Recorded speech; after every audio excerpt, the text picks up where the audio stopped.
What's cracking, y'all? Another video from the homie wrestlelamia. Let's check it out.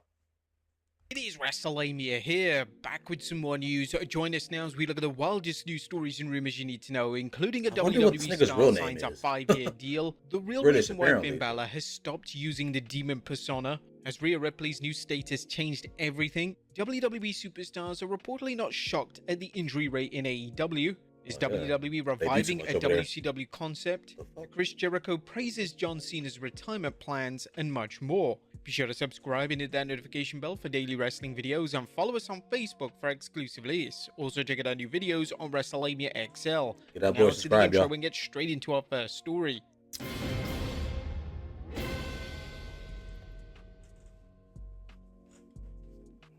Our first story looks at a WWE superstar signing a 5-year deal. Damn. Atop of today's news is Finn Balor's announcement that he has signed a new 5-year deal with the WWE. Oh, Finn word. appeared on the What's the Story podcast, disclosing, another extension for 5 years. Balor, who played a key role in the Bullet Club and New Japan Pro Wrestling, jumped to the WWE in 2014, making an immediate impression with fans.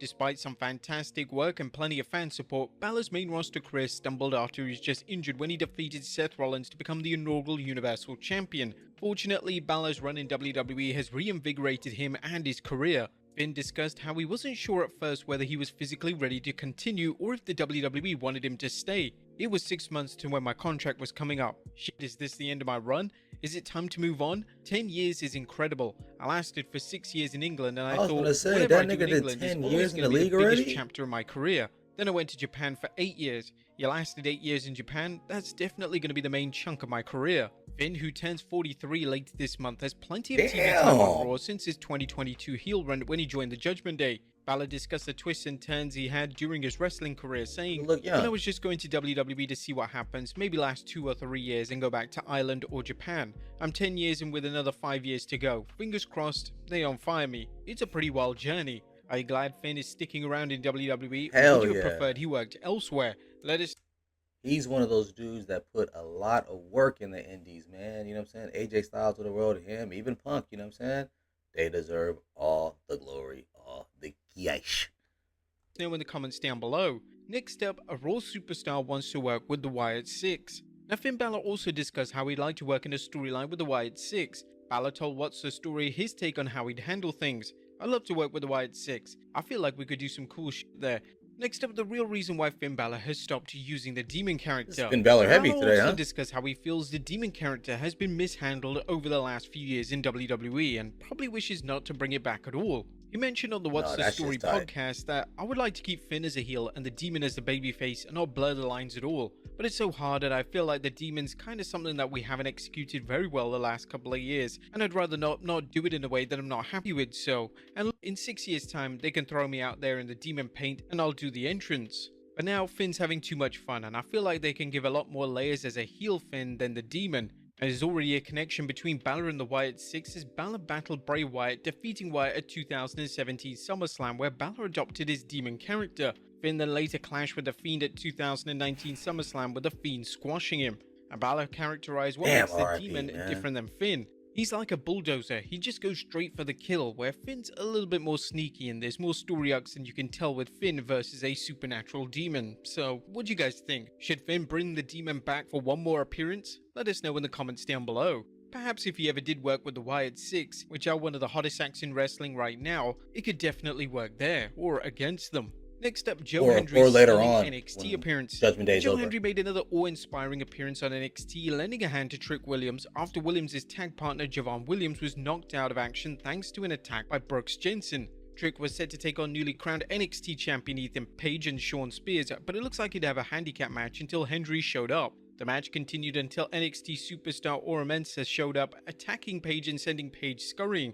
Hendry and Williams made sure worker Spears, who was now wrestling a de facto handicap match, with Joe getting the 1-2-3.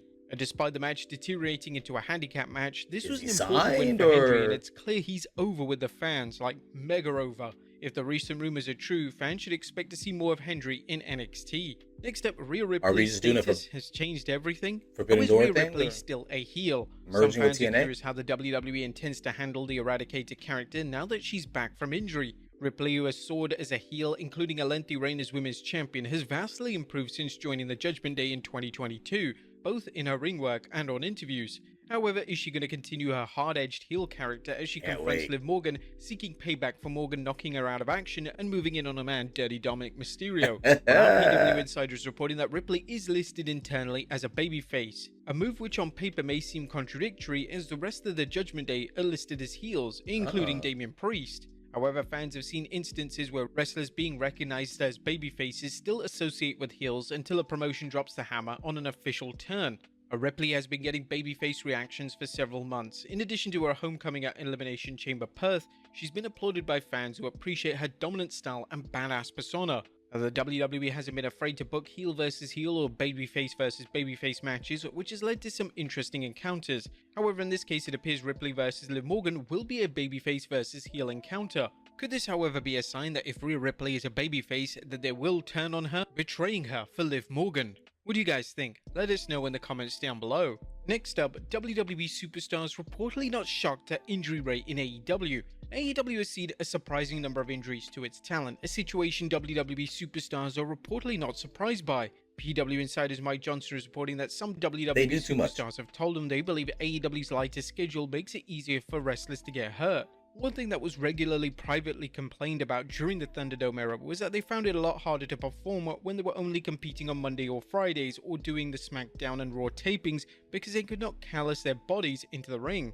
While it may seem counterintuitive that wrestlers would be more injury prone when wrestling less, when presumably they could heal, Johnson explained, "And numerous top talents in WWE tell me they were actually very relieved when they were able to get back into the touring situation because it's actually easier on their body, because their body would never get a chance to sort of heal from the weekly beatings that it would get, and they would just get into the groove and be used to it." According to the wrestlers, that was actually easier on the body than wrestling, having 5-6 days to heal and then wrestling again. They could get into the ring and take bumps, they could get into the ring and do drills and do repetition and things of that nature, but performing is a completely different animal. Even veteran wrestlers have experienced problems returning to the ring after a long absence, getting injured during a match. The Rock suffered a hernia during his WrestleMania 29 match against John Cena.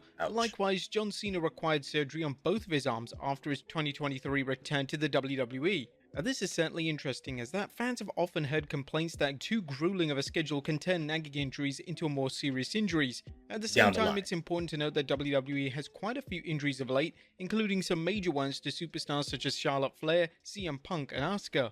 Add in numerous injuries to NXT superstars, particularly its female talents, and there have been questions about training and how often wrestlers compete. Do you guys think there is any merits to what Johnson is reporting? Let us know in the comments down below. Next up, Chris Jericho praises John Cena's retirement plans. A veteran grappler, Chris Jericho, is speaking out concerning the recent announcement about John Cena's upcoming 2025 retirement tour. Jericho spoke with Maguire on wrestling, commenting, "I mean, it's great. John's always had a great love for wrestling and he's got a great connection with the fans, so I think it's a cool way to go about it. People know that this is it, and John's not the type of guy to say anything lightly, so I'm sure he'll be focused on this and working with the company to make sure it's right, and I'm sure it's going to be a really great year and a half for Cena fans and for John Cena himself." As we noted in our recent video on John Cena's retirement tour, the 16-time world champion is someone who's planned his life carefully in order to make many of his plans come true as possible, so a meticulously crafted retirement storyline fits him very well. And finally, WWE reviving a WCW concept? Is the WWE bringing back a camera trick used by WCW? Well, Fightful Select is reporting another element discussed of late has been the utilization of a ref cam, which could make its way on screen soon. A wrestling news provided background information on the ref cam concept, saying WCW previously used the ref eye cam during the early 90s. This has been used in other sports, including MMA. During the peak of the Pride days, WWE is fresh off its Money in the Bank and Heatwave PLEs, both highly praised shows. Our fans have noticed many changes to the WWE's production value since Kevin Dunn's departure, and they seem to be open to trying new things, or in this case reviving classic ideas to improve the fans' visual and audio experience. This could also be a way to avoid those botches in the ring, as recently we had Damian Priest who didn't manage to kick out during his match against Seth Rollins at Money in the Bank. What would you guys think? Let us know in the comments down below. Man, great video by wrestlelamia. Yeah, no, hell no. Don't bring that back, man. Do not bring back. First of all, it sucks for the referee to have to wear something as some kind of device or some kind of actor thing on his head to actually have everything recorded, unless you put the Google glasses on him, or those Ray Bans that got cameras in them or whatever, Apple glasses or Google glasses or whatever they're called. But yeah, don't do that. As far as the injuries wise in AEW, yeah, they go kind of hard. It's real indie-esque out there. So another great video by wrestlelamia, y'all. Tell me what y'all think. Peace.